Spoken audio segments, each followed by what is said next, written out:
Hi, my name is Tuli and today I will talk you through our requisition feature. Requisitions will allow you to create an approval process for jobs to be created in your Teamtailor platform. Let's have a look. The first thing you will need to do if you're wanting to start using our requisitions feature is to reach out to our support team or to your contact person if you have one. This is a feature that will need to be activated by us, and once activated, you'll be able to use it on the platform. Now that the feature has been activated onto your platform, you'll be able to find it in your company level settings under the Recruitment tab. The first thing you will need to do is to, of course, enable it. Once this feature is enabled, keep in mind that it will be active for all users in the platform, including admin users, and everybody will need to go through the approval process. When setting up the approval processes, you will firstly need to start with a default approval flow, which is always going to be in place if there is no custom approval flow that will be overriding that.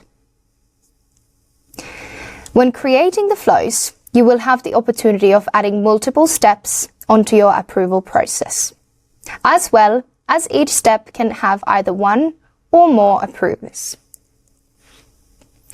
When we have multiple approvers in one singular step, you can either have them so that any of them can approve this step, or so that all the people listed here will need to approve. Another option you have is to also allow them to manually edit the next steps of the flow, meaning that when this flow goes to them to approval, they can then choose who the next approvers are based on the form that has been filled. Once you have your default flow in place, you will then get to start creating your own custom approval flows. The first thing you'll need to do when starting to create these is to give them a name. Otherwise, the approval flow itself will work exactly the same way as the previous ones. To then choose when these flows are going to be taking place, you'll be able to find the settings down below here. You can make them based on country, specific location, or even on a specific department or salary level. Once all of your approval flows are in place, the next step for you is to customize your form that the recruiters are going to be submitting before they can start creating a job in the platform. In the first section here, you'll get to write down some generic instructions for the recruiters about the form and important things that maybe they should be adding in. You will then find a couple of default fields which are not editable for you as of now. However, in addition to the default fields, you will have the opportunity of adding your own ones. When you click to the Add field, you'll be able to see all the different field options that we currently offer. I have also prepared a couple of example questions in here that we can attach as part of the form. For example, I am now asking if this role is going to be a replacement for someone. And then I have another question that I have added in using a conditional logic, which means that this question will only appear if the recruiters answer yes to the first question in the form. This will then allow you to create 2 or more different paths within the requisition form. And the last thing we have here inside the settings is archive reasons. You have a couple there ready for you. However, if you do want to edit them or add any additional reasons, you can do so. Once you're finished with all of your settings, you can then come to your Jobs tab where you can now find both the Jobs section and also a section for requisitions.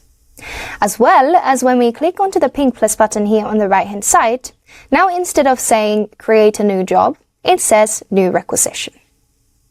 From there, it will then open up the form that we have just created in your settings. Your recruiters will then need to make sure to fill in all the sections of the form. Choose, for example, the country and location, add salary details, department details, and anything else that you would want for them to fill. They can then also specify the expected number of hires for this position. And good to know is that once the expected number has been closed and a candidate has been hired, the requisition will also close. If they also happen to know the expected hiring process start date and end dates, they can specify that from here. Down the very bottom, once they have added in all the other details, you'll then find the additional questions that you may have created. So in my case, I had, is this role a replacement? And since I choose option yes, there will also be who this role is replacing. Now that everything has been filled in, you are ready to submit the requisition. When you submit your requisitions, you are automatically taken into the requisition tab, where you can see all the requisitions you yourself may have created, or the ones that you may be the approver of. And now if I was the approver, or whether it is you who has created this, you can always click into the requisition to see the details of it, as well as, for example, the approval flow and if it has been approved or not.